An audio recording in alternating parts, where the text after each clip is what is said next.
of British Empire, Caroline Elkins, who was in court today. She extensively researched the MauMau insurgency in Kenya. And Alex von Tunselman, author of Indian Summer, specialises in the history of India and the end of the Raj.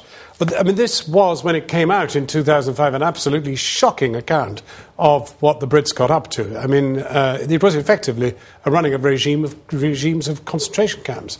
Absolutely. These were regimes of systematic torture and systematic cover-up, and cover-up which has extended all the way down to the present day. And I think you're absolutely right. It was shocking at the time for those who knew nothing about it, and quite frankly, many people discounted this and said it was a great novel of fiction that this didn't happen. Well, the big question is, and you were in court today. Yes. I mean, you clearly believe that apology at least and compensation.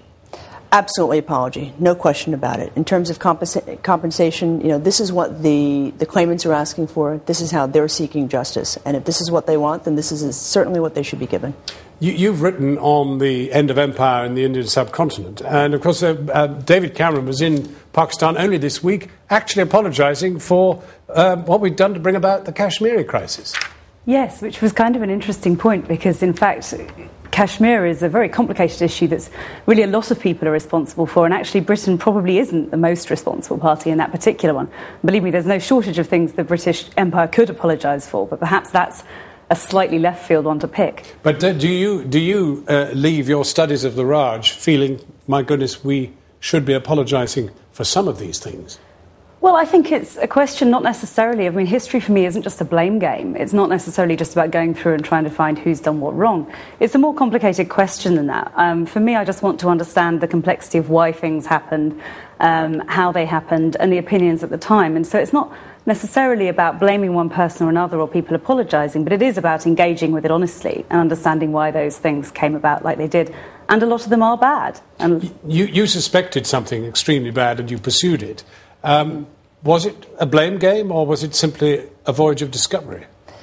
It began certainly as a voyage of discovery, and I would agree with Alex. I mean, I think what we're looking for as historians is nuance in this. It's not, there's never the sort of the good versus evil.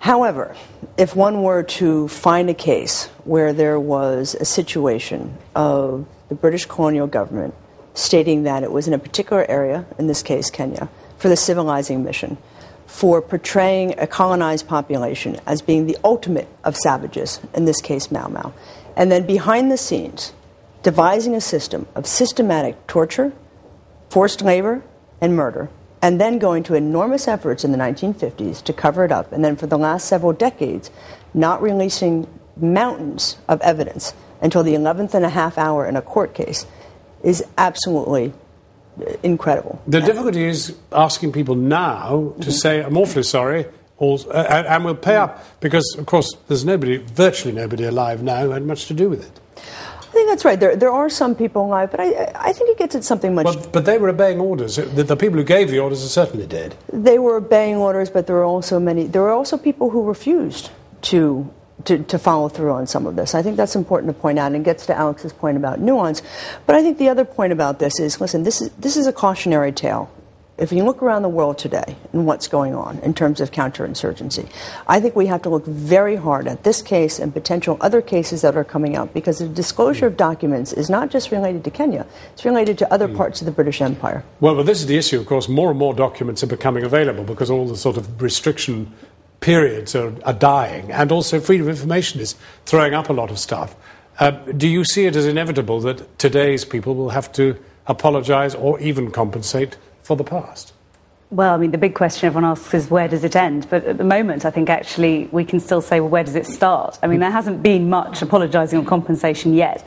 So we're still at a pretty early stage in that process. But I mean, you know, I don't think history is just a matter of judge and court. The court case today is about that. But for a historian, as Caroline says, it's about nuance. It's about kind of trying to understand the complexity of these things, not trying to reduce them to a simple, OK, we're sorry, or damn it, we're not sorry. Is this really an account of a historian who, on this voyage of discovery, becomes so enraged that she becomes a participant in the determination to rectify it?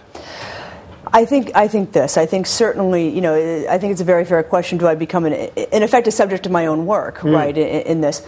I think when I was approached by the attorneys for the claimants as to whether or not I would serve as an expert witness on this case, I felt as though it was my responsibility to do this. And certainly in this instance, and I do think it is an extraordinary case, of those cases that we're aware of at this point in time, of one where we as historians also bear a responsibility. We conduct this work. I've spent 10 years doing this, and I personally believe that I have a responsibility in terms of this legal case. Caroline Elkins and Alex von Tunselman, thank you both very much indeed. 7:30, over to Bridget now for a roundup of tonight's main news. The Libyan woman who claimed she was gang raped and abused by Gaddafi's forces has spoken out about her ordeal. Iman al-Obeidi says she was tied up, held for days and warned never to speak about what had happened to her. But now she says she has nothing more to lose.